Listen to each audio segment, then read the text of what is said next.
Nós estamos nos depoimentos de mulheres indígenas e depois nós vamos passar para a mesa e que é composta também por pessoas que participarão virtualmente.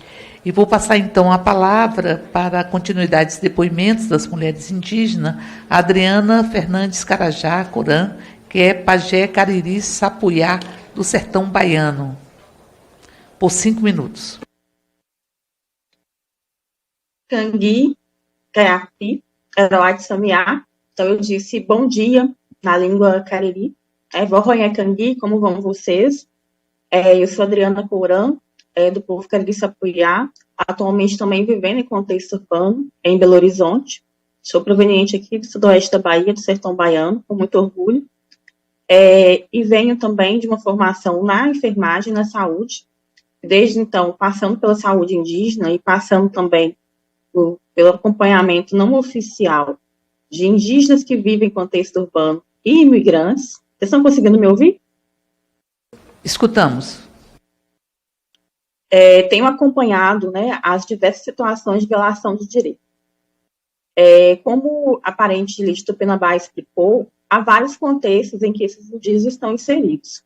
O que a gente percebe em termos de políticas públicas de atendimento à questão dos direitos humanos e de igualdade racial é que não há realmente, de fato, políticas públicas diferenciadas para a população que vive em contexto urbano e imigrantes, ressaltando que o Brasil vem recebendo diversas pessoas indígenas, migrantes, como são os povos Uarau, do Peru, da Bolívia, Quechua, etc. E essas pessoas também estão em situação de vulnerabilidade social extrema. Gostaria de ressaltar que desde 2019, desde 2018, enfim, venho pesquisando sobre a questão de separação compulsória de mães de bebês em situação de vulnerabilidade social. Em torno de mais ou menos, desde 2014, diversas crianças indígenas são retiradas compulsoriamente das mães, né, das mães indígenas, em alguns territórios, como o território Mato Grosso do Sul, de Dourados, Guarani Kaiowá, e também algumas crianças terenas. Essa situação de sequestro de crianças indígenas é um tema frequentemente silenciado, em que não há espaço na mídia. Eu defendi em 2019 a dissertação de mestrado, e parece que as coisas continuam do mesmo jeito. Na pandemia do Covid-19, com a exclusão de algumas secretarias, departamentos e comitês, né, como que investigava a questão do tráfico de crianças, houve uma espécie de apagamento da pauta. Não se discute mais sobre isso, sendo que a maior parte dos abrigos privados, mais de 60%, são de crianças indígenas.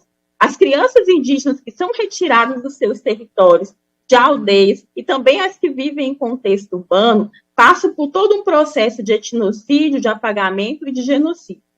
Então, essas crianças perdem o direito a viverem o seu bem viver, a terem o seu bem viver, a viver com a sua família, a aprenderem a língua materna e a identidade. Isso é crime. O sequestro de crianças indígenas, ele ocorre desde a invasão desse país chamado Brasil, desde 1490, e ele continua em curso. E agora, com o governo anterior, esse crime aumentou.